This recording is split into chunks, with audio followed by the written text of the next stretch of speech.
Assalamualaikum warahmatullahi wabarakatuh. Jumpa lagi bersama channel Kata Orang Dulu, channel religi dan edukasi. Dukung terus channel kami dengan like, komen, dan subscribe.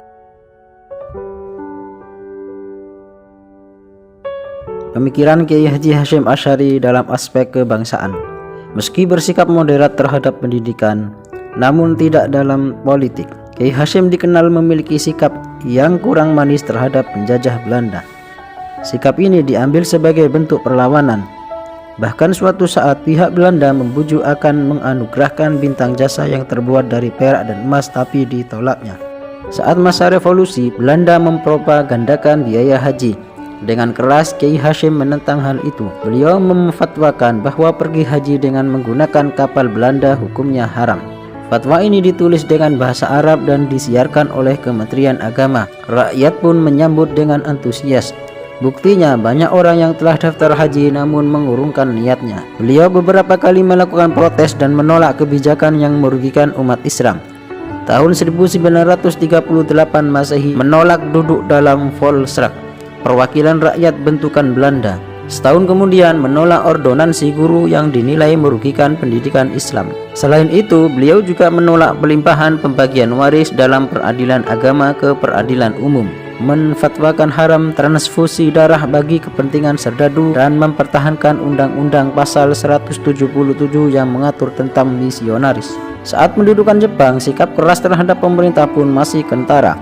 Ujung-ujungnya sempat dijebloskan ke penjara karena didakwa menjadi dalang kerusuhan di pabrik gula Jombang. Setelah diteliti secara mendalam, ternyata itu hanya alasan saja. Yang menjadi sebab sebetulnya adalah beliau memfatwakan haram kebiasaan Saikire, yaitu membungkukkan badan guna menghormati Kaisar Hirohito yang menyebabkan kufur. Kiai Hasyim Asy'ari, pembela kaum bermadhab.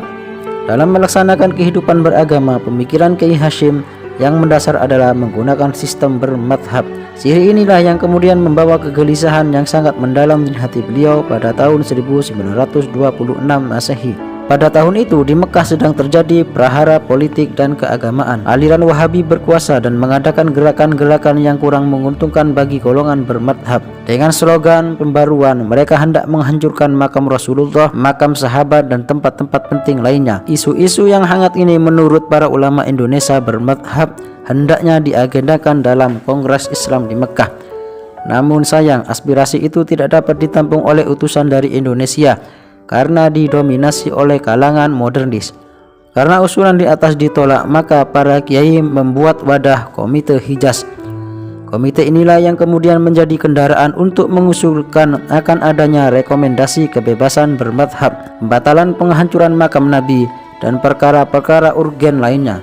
Setelah sukses mengusulkan hal itu, kemudian diadakanlah rapat lagi dengan agenda pembubaran Komite Hijaz. Namun rencana pembubaran itu gagal karena kurang disetujui Kiai Hasyim. Beliau malah mengusulkan agar komite ini diteruskan menjadi wadah perjuangan para kiai pesantren untuk mempertahankan ajaran Ahlus Sunnah wal Jamaah di Indonesia. Setelah melalui proses panjang, organisasi ini lahir dengan nama Nahdlatul Ulama, yang berarti kebangkitan ulama, dan saat itu Kiai Hasyimlah yang menjabat sebagai Rais Akbar. Sekilas pendirian NU sangat simpel, namun dalam sisi lain banyak proses-proses yang mengiringinya. Misalnya sebelum mendirikan NU, Kiai Hasyim sempat ragu. Tepatnya pada tahun 1914 Masehi di Surabaya terdapat Taswirul Afkar, diskusi pemikiran kiai-kiai muda. Salah satunya adalah Kiai Wahab Hasbullah yang juga murid Kiai Hasyim. Kiai Wahab sering melontarkan keinginannya untuk membuat wadah organisasi untuk melaksanakan hasil-hasil pemikiran yang didiskusikan. Sebagai seorang santri, Kiai Wahab pun sowan kepada Kiai Hasyim. Namun sayang, saat itu Kiai Hasyim belum memberikan jawaban. Hari demi hari, bulan demi bulan, dan hampir setahun belum ada jawaban. Beliau sempat mantap saat datang utusan dari Syekhona Khalil, guru beliau dari Madura. Utusan itu membawa tongkat dan membacakan ayat yang menceritakan tentang tongkat mukjizat Nabi Musa. Meski demikian, kemantapan itu pun sedikit demi sedikit kembali sirna. Setahun telah berlalu, datang lagi utusan dari Syekhona Khalil Bangkalan dengan membawa tasbih dan memberikan amalan, ya Jabbar ya Qahar setiap saat.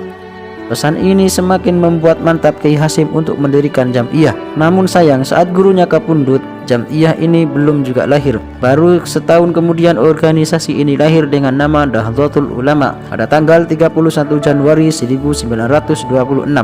Dengan ketelatenan dan kesabaran, Kiai Hasyim mengurus pesantren dan mengawal umat. Waktu demi waktu terus berjalan mengiringi perjuangannya menegakkan agama Islam. Penguasaannya terhadap agama membawa nama besar baginya. Tidak hanya itu, beliau juga menghasilkan murid-murid yang berkualitas.